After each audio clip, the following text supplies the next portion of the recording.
Hi everyone, my name is Carolyn Vig and I am a personal trainer and a health and wellness coach. So today I want to bust 3 fitness myths that just seem to keep coming up in my training sessions with clients. So I train all kinds of clients, different genders, ages, different jobs, all across the map. But there are 3 in particular fitness myths that just keep coming up and everyone seems to buy into them. So the reason that people seem to keep believing these myths is that the media keeps telling them that they're true.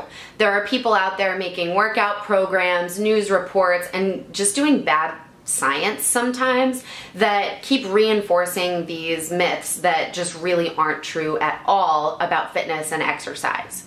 So the first myth that has never been true, it will never be true, and I want you to finally believe that it's not true, no matter how many infomercials you see. And that is that ab exercises will not get rid of belly fat. Okay, I'm gonna say that again. Ab exercises will not get rid of belly fat. This one is freaking everywhere. It is in magazines, it's on infomercials, it's on websites. People are saying it in yoga classes and workout classes. It's all over the place, but it's not true.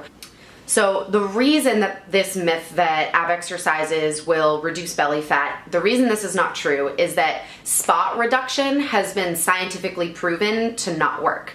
And basically what that means is that working out the muscles in an area of the body doesn't effectively work to reduce the amount of fat in that body part. So for example, if I do a bunch of bicep curls, that's not going to get rid of fat around my bicep.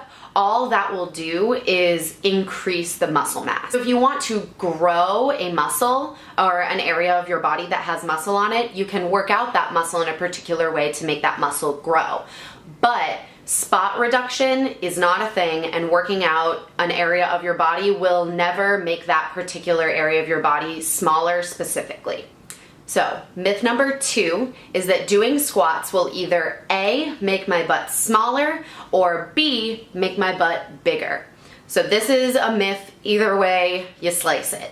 If we go with A first, that squats will make my butt smaller, that is untrue for the same reason that myth number 1 is untrue. Doing squats, working out your leg muscles or your butt muscles will not make your butt smaller in terms of fat. You cannot spot reduce the fat in your behind by doing squats. Plain and simple, not true. Now B, this one's a little bit trickier because like I said before, yes, you can grow an area of your body to be bigger by working out the muscles in that area. But when it comes to squats, while they can be a part of a workout program that will grow your glutes, the muscles in your butt, they aren't necessarily the most effective exercise to do so, and they won't necessarily work very well unless you're doing other exercises on top of them. So yes, squats can help make your butt bigger, but they probably won't unless you've got all of the pieces in place and you're also doing other exercises that are way more effective. The reason for this is kind of twofold. One, most of us spend our days and our lives not engaging our glutes the way that they are meant to be engaged. So this happens when we are sitting or standing for long periods of time, usually at work. Our glutes become disengaged and our brain stops sending the signals to our glutes that make them fire the way that they are naturally supposed to. So this means that when you do squats, even if your form looks good and even if you're doing a lot of weight and doing lots of them, if your brain isn't recruiting your glutes to do the work of performing the squat, then they're not going to get stimulated to grow. And if this is happening, this means that probably your quads, the muscles in the front of your thighs, are being asked to do most of the work in the squat, and those are the muscles that are going to grow the most from the exercise. So the second part of this is that in a squat, you have multiple joints moving at the same time to perform the exercise. So your knees are hinging and so are your hips.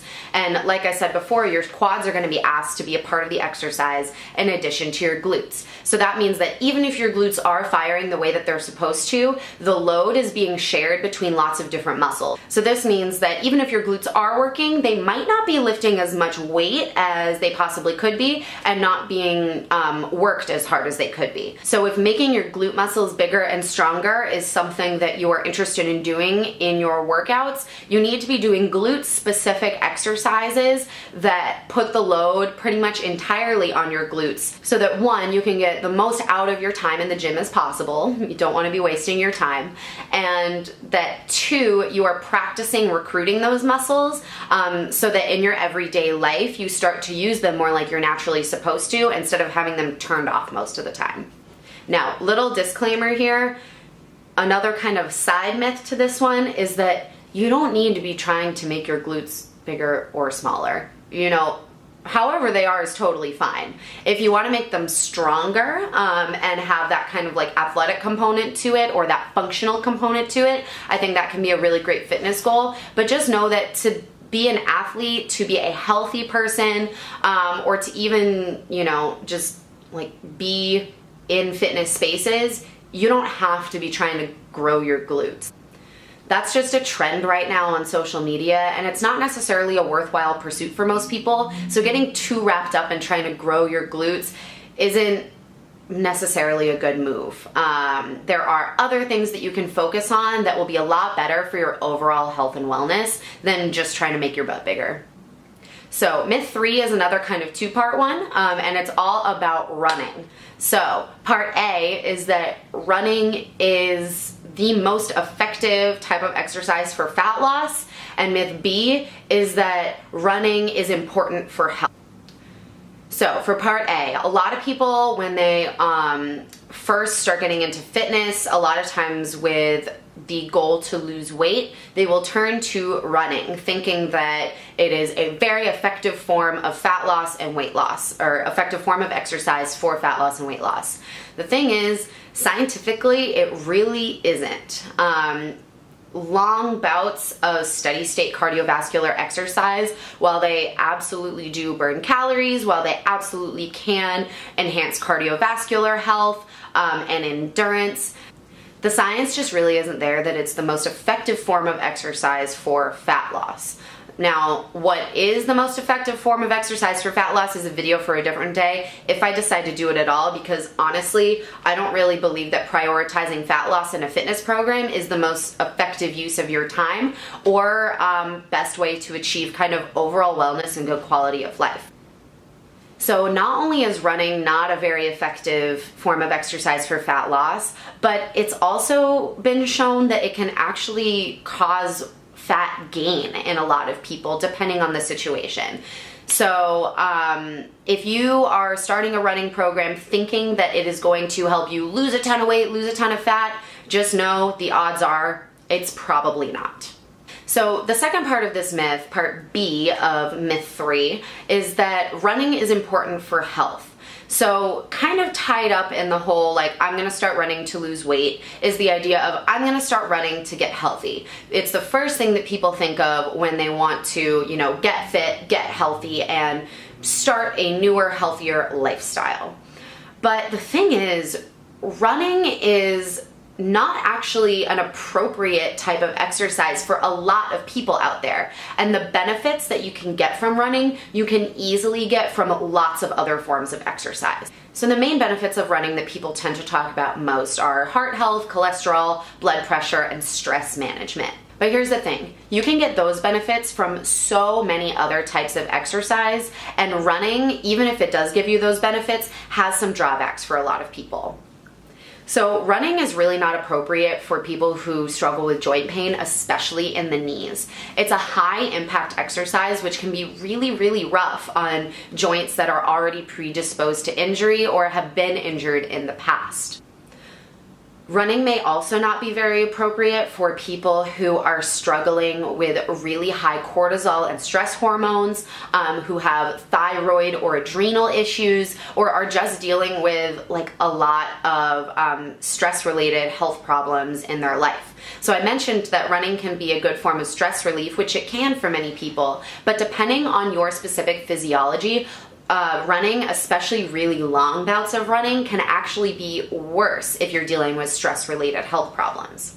So, what do I recommend instead of running? Well, really any type of low-impact cardiovascular exercise can take the place of running and give you all of the same benefits. So using the elliptical, going for long walks, using a bike, swimming, or using a rowing machine are all ways that you can do cardiovascular exercise without the pounding high impact on your joints.